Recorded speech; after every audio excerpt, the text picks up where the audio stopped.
From heaven to earth travels from one realm to another, from the airy sentiments of spirit and disembodiment to the raw physicality of earth formed from clay and fired into being. Hi, I'm Kat Murrell, and this week we're going to visit the current exhibition at Katie Gingrass Gallery featuring nationally recognized ceramic artists. Ready? Let's go look at this.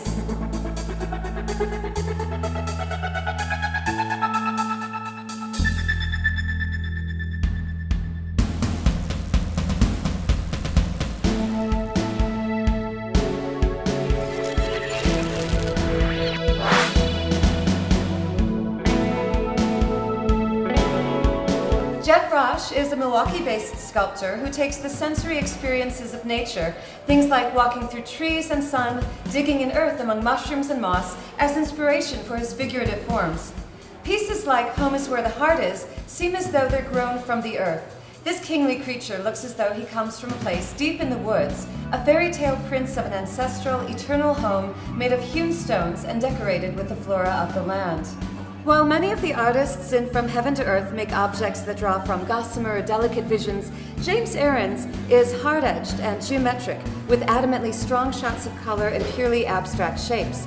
Errands is a former dancer and choreographer and notes that this experience has keenly influenced his sense of line and dynamism.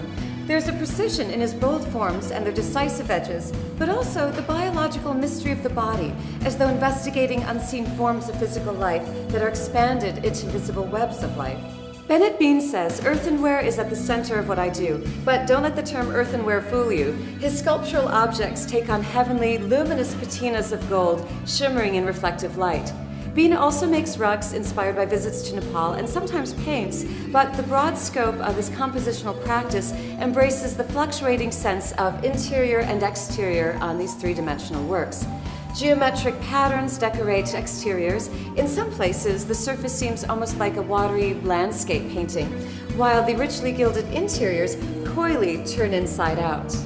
Azz Bensley is deeply engaged with the use of color in his porcelain works, layering tones with a nuanced translucency. These pieces are visually textural. Surfaces like nature are recreated in vessels that recall things of organic life, but repeated over and over like a mantra. Lines and rivulets wander and trail over the surfaces with a flatness that belies deep surface.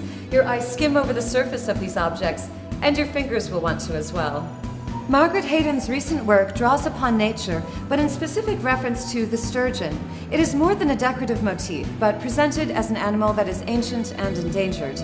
The sturgeons are displaced from their watery environment, cast about unnaturally upon sticks and vessels, pierced and opened as they're caught in strange places. Noble creatures who are thrust into environments not of their own making. 9 artists in total make up the body of work shown in From Heaven to Earth. The common practices of ceramics and sculpture bring them together, but each operates with an individual voice and presence. To see more, visit the Katie Gingrass Gallery, located on the ground floor of the Marshall Building. The Marshall Building is filled with numerous art galleries, so it's definitely worth a visit to see this show and many more. Thanks for coming along. See you next time when we'll look at something else.